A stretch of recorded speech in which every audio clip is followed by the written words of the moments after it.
Quand on parle d'autisme, il y a une question qui revient tout le temps, une question qui anime les parents, les familles, comment on peut aider? Et surtout, comment on peut le faire le plus tôt possible? Eh bien aujourd'hui, on va s'intéresser à une approche qui donne de vrais espoirs, une approche qui s'appuie sur la science pour changer la donne, le modèle de Denver. Voilà, c'est la grande question.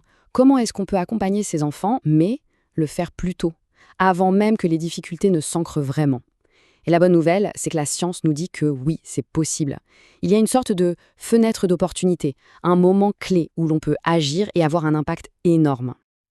Alors, pour bien comprendre de quoi il s'agit, voilà comment on va procéder. On va d'abord voir pourquoi le diagnostic précoce est un vrai challenge. Ensuite, on verra la puissance de l'intervention rapide. Après ça, on plongera au cœur du modèle ESDM, on verra comment ça marche en pratique, et le plus important, on regardera les preuves scientifiques de son efficacité. Allez, on commence. Première partie, le grand défi du diagnostic précoce. Parce que tout part de là. Comment on fait pour repérer ces tout premiers signes, ces petites choses qui peuvent paraître anodines, mais qui en fait changent tout? Oui, parce que c'est là que ça se corse. L'autisme, c'est un trouble neurobiologique, c'est dans le cerveau que ça se passe. Mais pour le diagnostiquer, eh bien il n'y a pas de prise de sang, pas d'IRM magique, non. Tout repose sur l'observation des comportements. C'est un vrai jeu de piste, un travail de détective presque. Et pour illustrer ça, il y a cette citation de Rutger van der Gaag que je trouve parfaite. Il dit « Il ne faut pas rechercher le petit papillon, mais la chenille ». C'est tellement bien dit. En gros, n'attendons pas de voir le papillon, c'est-à-dire les signes évidents de l'autisme, pour faire quelque chose. Non, le but du jeu, c'est de trouver la chenille. Ces tout petits signes précurseurs. Voilà exactement ce que ça veut dire. Le papillon, c'est ça.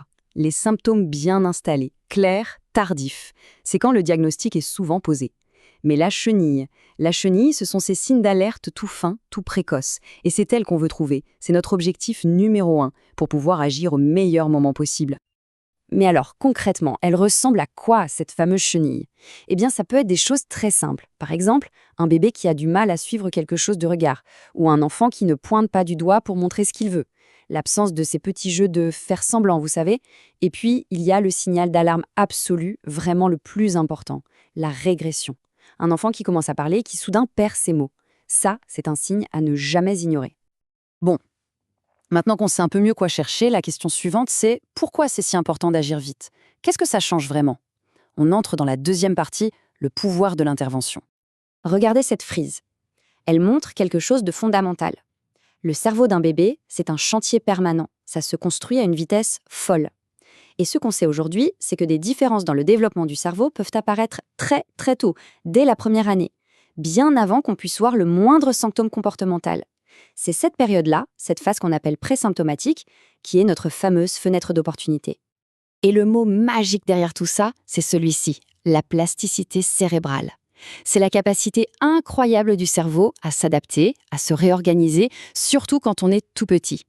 Imaginez vraiment de la pâte à modeler. Le cerveau d'un jeune enfant est super malléable. Il peut créer de nouveaux chemins, de nouvelles connexions neuronales. C'est un peu comme un super pouvoir du développement, et c'est ça qu'on veut utiliser. C'est exactement ça le but de l'intervention précoce. Ce n'est pas du tout de guérir ou de corriger l'autisme, attention. L'idée, c'est d'utiliser cette plasticité, cette souplesse du cerveau, pour aider l'enfant à construire de nouvelles compétences, pour modifier sa trajectoire de développement. L'image du jeune arbre avec un tuteur est parfaite. On ne change pas l'arbre, on l'aide juste à pousser de la manière la plus harmonieuse possible. Alors, face à ce potentiel incroyable, il y a un modèle en particulier qui a fait ses preuves et qui a vraiment attiré l'attention du monde scientifique.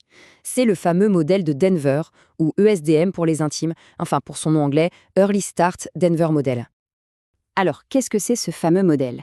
Il a été mis au point par Sally Rogers et ses équipes au Mind Institute.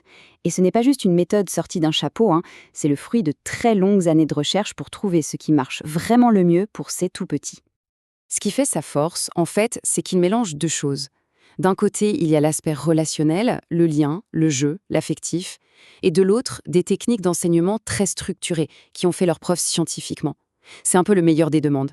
L'idée de base est simple. On apprend beaucoup mieux quand on se sent bien, quand on s'amuse et qu'on est en confiance.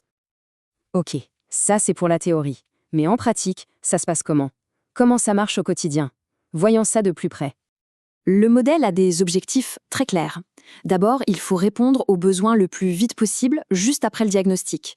Ensuite, on ne se concentre pas sur un seul aspect, on soutient vraiment tous les domaines du développement.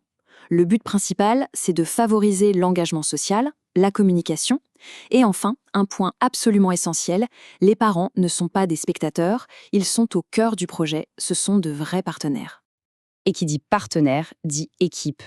Le modèle ESDM, ce n'est pas une seule personne. C'est toute une équipe pluridisciplinaire, orthophoniste, psychologue, éducateur. Mais comme on le voit ici, au centre de tout ça, il y a le parent. C'est un peu le chef d'orchestre, celui qui va faire le lien et s'assurer que tout le monde joue la même partition. Et alors, comment on enseigne? Eh bien, oubliez les tables et les chaises et les leçons formelles. L'idée, c'est d'utiliser le jeu et les routines de tous les jours. Chaque interaction, que ce soit pendant le repas, le bain, une balade, tout devient une occasion d'apprendre.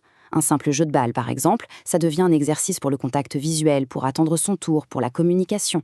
C'est brillant parce que c'est naturel. Par contre, il y a une condition non négociable pour que ça marche vraiment bien: l'intensité.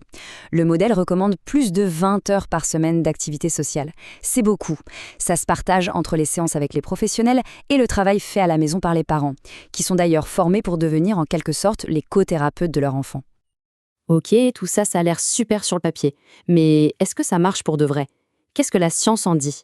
C'est le moment de passer aux choses sérieuses, les preuves de l'impact. Alors, l'étude qui a tout changé, la voici, elle a été menée sur 48 tout-petits avec un diagnostic d'autisme. Ce qu'ont fait les chercheurs est simple, ils ont créé 2 groupes.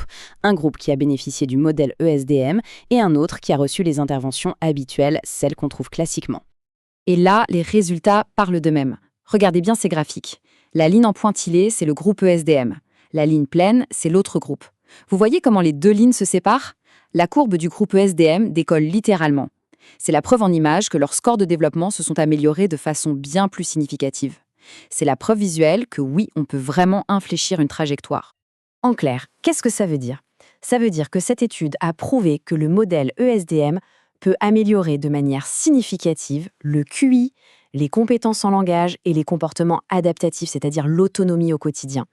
Et ça, ce ne sont pas que des points sur un graphique, ce sont des compétences concrètes, des outils pour la vie. Alors, si on devait retenir une chose, ce serait peut-être ça. Et si l'avenir du soutien précoce, ce n'était pas de devoir choisir entre une approche scientifique rigoureuse d'un côté et une approche humaine et relationnelle de l'autre?